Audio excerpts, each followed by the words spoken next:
age of Watchmen, a team of individuals pooling their talents and abilities come together to bring analysis, reaction, and comedy to the fold. This is their chronicle. This is Accounting Arc.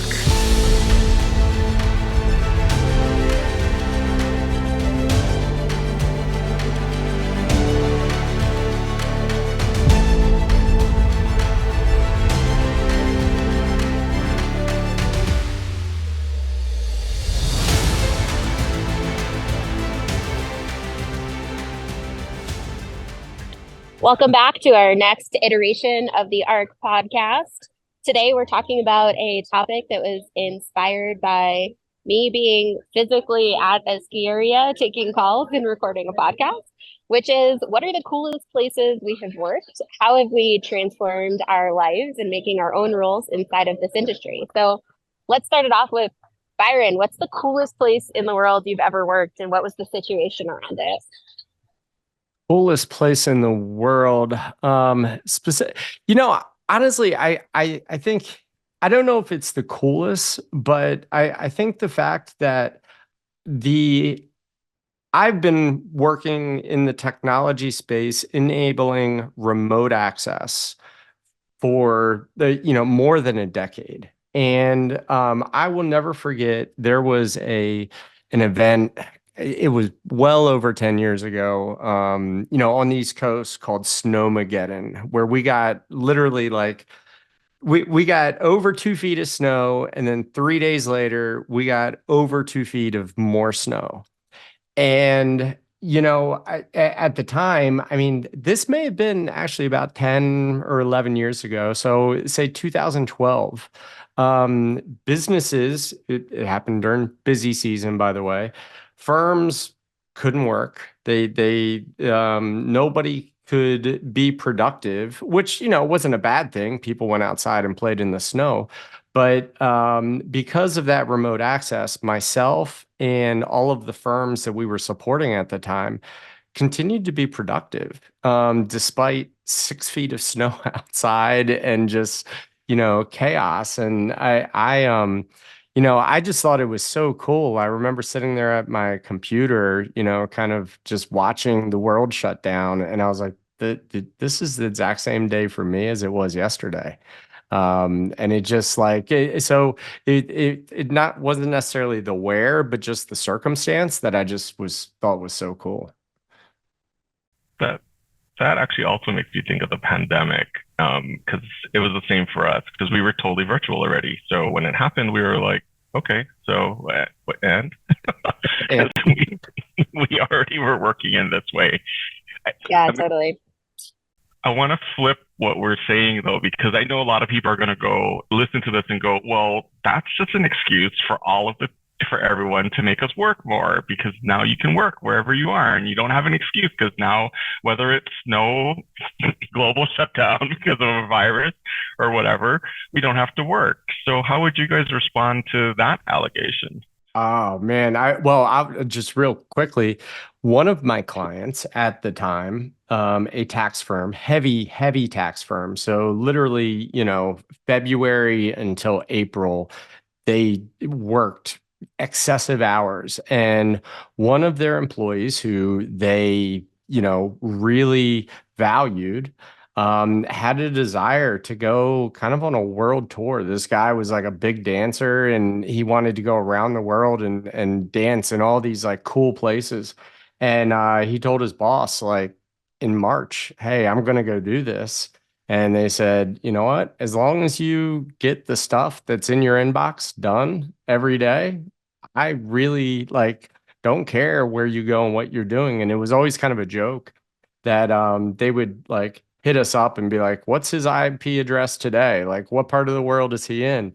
And it enabled this guy to have a world tour when most people doing that type of work were stuck in their office. So it enables life experiences. Yeah, so I would push back and say, I am incredibly ADHD, and I've shared that openly for my life. But what it means is sometimes I can be incredibly productive sitting at a desk. And sometimes my productivity comes in spurts or waves or different times a day. And sometimes it means I'm working like 8 p.m. to 3 a.m. like last night. Or it means I'm like stopping my day here, taking a call. I'm going to go ski, then I'm going to go work later and deal with it in a different time. But I don't have to take time off to do that. So I'm able to enable what I want to do, right? Like, it's not that I'm missing out on experiences. Like, trust me, I take plenty of vacations where I turn everything off. I like delete Outlook and Teams from my phone. Like, I don't respond. But there's also something to be said about having the ability to like live your life and also work at the same time. Because quite frankly, we all kind of need jobs to support our lives, right? Like, we are unfortunately not independently wealthy where we could just be like, okay, screw it, I don't have to work anymore. And I think that's the point Byron's trying to make. So I would argue like it's twofold, right? Like, if you are somebody that doesn't enjoy traditional office environments, like, technology will enable you to not have to be in a traditional office environment. Completely agree. Completely agree. And especially for me too, being someone that does travel a lot. So part of that is getting to go and work in cool places. Like last year, I went to Istanbul and was working from there because I had to speak at a conference. The year before that was Athens and Madrid. This year, I think I have Singapore already coming up. So kind of looking at all of those different things and being able to travel and do whatever I want while integrating that with, well, let me attend this meeting because I have to being relative. It's a client meeting. So I say, yeah, you know what, I'll accommodate that, but I'm not going to be there in person. And to me, that was also one of the biggest things we got from the pandemic was this acceptance of virtual meetings. And I know everyone else was going to turn that one and go, well, now that's because there's a tons of meetings everywhere. But to me, it's almost like you can use it for good or evil, right? So if you Totally take control and you're more intentional about how you use this and you draw the right boundaries, it can be a really liberating thing. Totally. So like when I started my practice, I decided I was going to go to Japan for a month. And I was terrified that all my clients were going to fire me because I wasn't going to show up at their offices. I wasn't going to do the things they expected. But proactively, I told them all, like, hey, I will only do remote meetings this month. Like, we're going to set up a Zoom call, and Zoom had like just started at that point and was like the thing. And I had to like train my clients on how to use it. So we did a couple test things, and like I helped them set their settings up so they could get the microphone and camera working. But I took calls from a bullet train in Japan.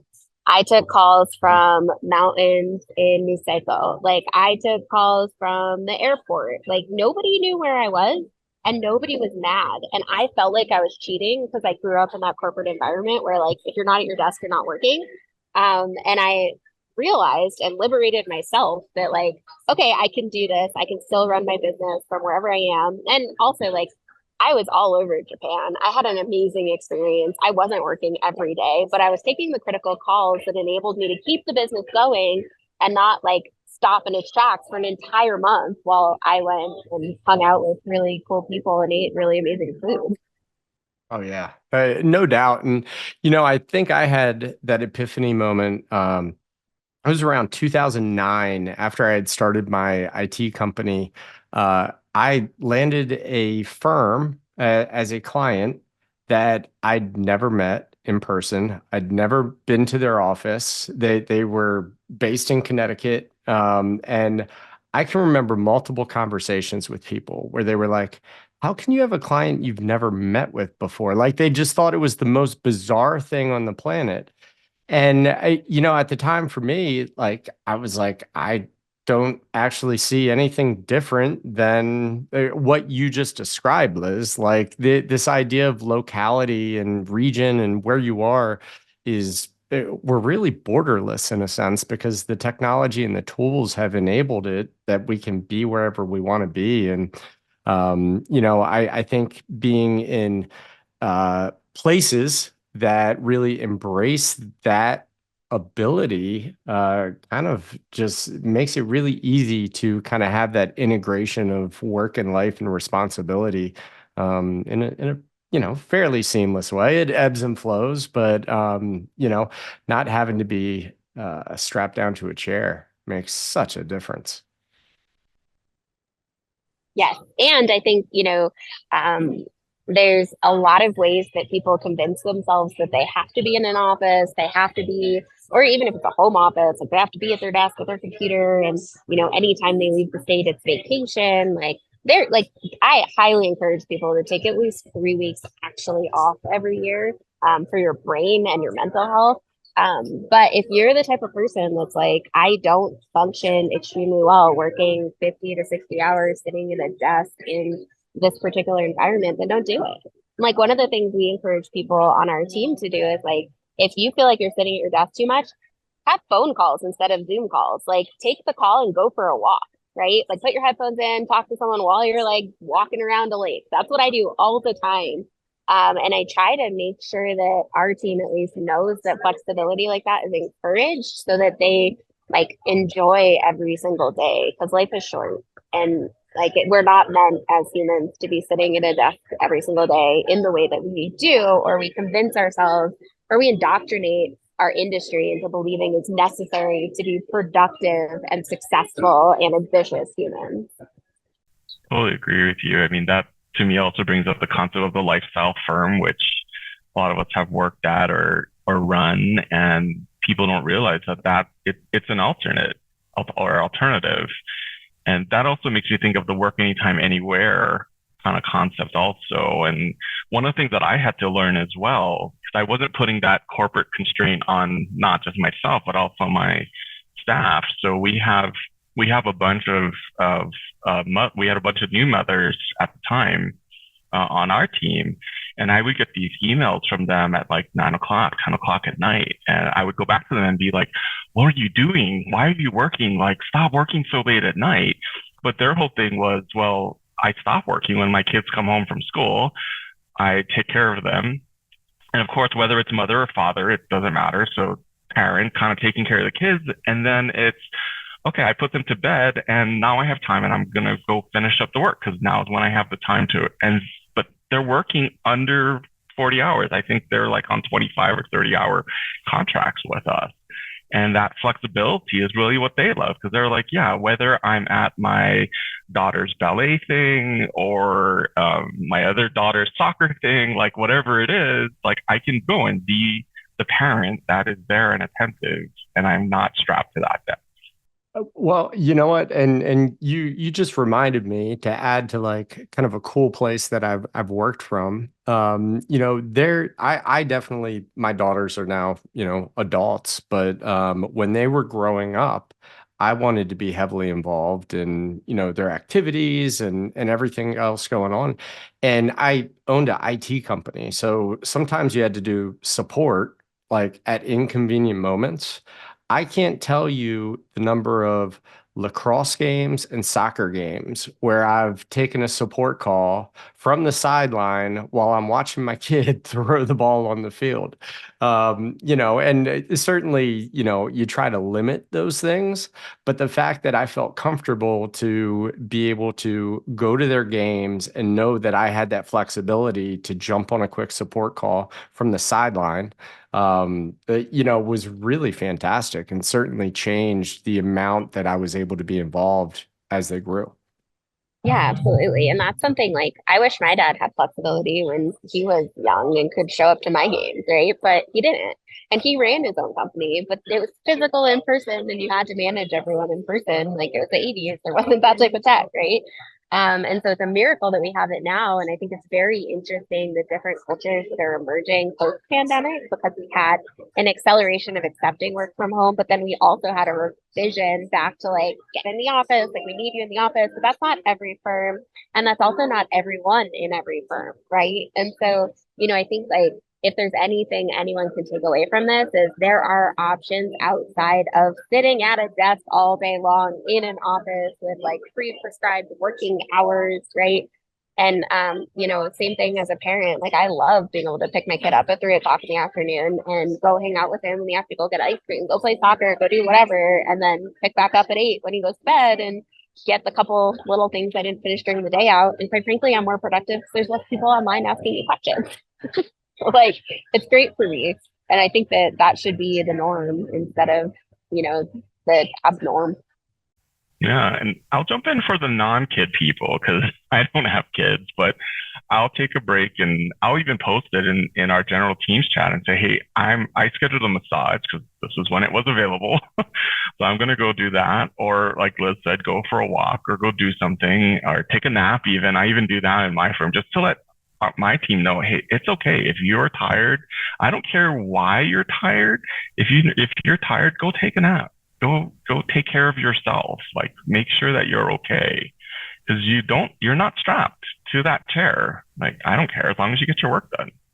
Yeah. And, Donnie, you segued right to where I wanted to go, because I think, one of the challenges that people have with trying to navigate it is maybe not understanding how to communicate these things. And I really think in order for it to be successful, and all three of us have kind of mentioned this, is that like proactive communication with the team and the people who depend on you, that this is what I'm doing. This will be my availability. I encourage this because I think there's times where people maybe feel a little bit entitled, like I can just do what I want to do when I want to do it. And then everybody's like, well, where's Liz today? Oh, she's on the side of a mountain. Are you sure? As opposed to, a real open, transparent conversation about, hey, I'm going on a ski trip. I'll be checking in here. I'll be available like this. And, having those conversations up front, I think really, builds trust and enables organizations to allow their team members to do that type of stuff. And I think that can be overlooked when people just talk about Absolutely. be flexible and go. Yeah, well, and the proactive communication is important, but the proactive communication that I do is I like my team jokes like, where in the world is Liz, right? Because at any point in time I might be somewhere else, and I'm very direct and very honest. I have specific triggers and where I get notifications. I'm always communicating with them when they need it, and I'm also hyper productive. And so if I say I'm going to get something done by a certain date, I get it done come hell or high water. I never miss a deadline with my team in particular. And if I do, they're going to know about it like a month in advance. Because I am like diligent on that. But you have to be if you want the flexibility, right? You have to be organized. You have to be diligent. You have to be good at communication. And once you kind of get into the habit of that, it doesn't really matter where you are, when you are, as long as you're doing everything that needs to happen, you're meeting with your team members, you're fulfilling your obligations, like that's what matters. Completely agree. One of the running jokes with some of my clients actually is, where's Donnie's out of office going to say he is now? And some people ask me like, why do you put so much detail? Because I put, I'm going to be here in this week and here that week and that week. And I'm like, it's all managing expectations. It's helping people to understand where I am, when I'm going to be able to respond, how timely it is. And also, if they need to, here's where you escalate, because someone will be able to get in touch with me if you can't for some reason. Right. Absolutely. And like time zones are so important too. Like we have a remote team that's all over the world at this point. And like if you're in a different time zone, I always post that. So I tell my team like, hey, I'm working from GMT this week. And they'll be like, oh, where are you? Right. And so I tend to communicate it not necessarily on location, but on like, I'm in this time zone right now. And just respect that I'm going to sleep at a normal hour, because I think it's insane to work all night.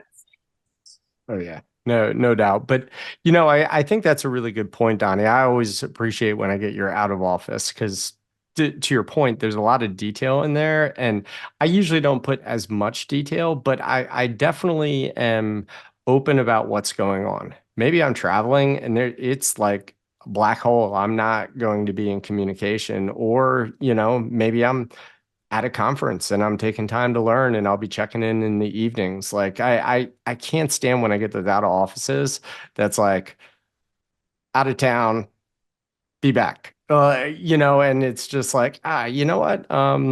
Like help a brother out here. Like So I do that when I go on vacation. Like when I'm on a vacation and I go radio silent, I put an out of office that's like, I am gone until this date, contact someone else. Yeah. And that's great. I think that's a part of your culture though, right? Absolutely. That's the expectation that you set. And I think it's also important to do stuff like that, because part of the reason I do it, and I think I'm hearing Byron say some of it too, which is the other side of it, which is I don't want to be getting pulled a million ways well, I'm trying to be somewhere. Like if I'm going to be, whether it's at a conference, I'm at a workshop, whether I'm hanging out with you guys somewhere at a coffee shop, I want to be there. I don't want to be, well, let me check my phone just pinged. Let me go to, somebody needs something. Let me do, like, I'm there to be with wherever I'm at, and I want to be engaged in there. Yeah. Well said. Absolutely. Yeah, I We knocked completely out some agree. pretty cool stuff there, huh? Yeah, and I think, the industry is changing and companies are starting to understand like the benefits of that. And even some of the large firms have like remote work, accommodations is what they still call them, which I think is a little outdated in wording, but you can still request stuff like this and say, okay, so, I might be in person for a week every month, but is there a way that I can work from home for the rest of the month because of these circumstances, or because like I need to for my mental health, or I won't do well at this job? And people are talking about that, and there's more open communication and more flexibility getting introduced. And we all know the technology's there, so there's no excuse other than people don't know how to manage people remotely as effectively, and they don't believe in productivity. So if you decide to do that, you need to be very diligent in understanding deliverables, understanding expectations on productivity, or even, although I hate them, billable hours, and making sure you're meeting all of those marks and goals and exceeding them, because that's how flexibility is encouraged. The exceptional people make it possible, whereas the below average people kind of drag everyone down and make it so people don't want to offer that flexibility. So It's true. And that really makes me think of, I think Byron said it earlier, trust. That to me is the core, because I also work with firms that are saying like, well, we don't know if they're actually working, all this stuff. And I'm like, that is not a remote work issue. That is a hiring issue, right? And especially to those people that abuse these policies, that's the other one. I'm like, well, we did that with so-and-so and they abused the policy. And then everyone suffers. So I also kind of like to turn it to other people to say, hey, if you're one of those that's kind of thinking like, oh, I can get away with this, or I can get away with that, think about your impact to everyone else at the firm or finance department that you're working at. And, that actually makes it worse for all of us when people abuse that trust. About. completely agree. So I think in summary, we can work from anywhere. We do work from anywhere in super cool countries and really interesting places from the ski slopes. And I think that this industry is getting better and better at allowing that and encouraging that and finding ways to foster people's work-life integration. Because at this point, it's not really a balance. It's how do you figure out how to make a productive living and be really accomplished in your career, and at the same time enjoy your life because it's short. Well said. Awesome summary. Well said. Well, thanks everyone for joining us, and we'll hope to see you on the next episode. Thanks, Maybe guys. on a mountain.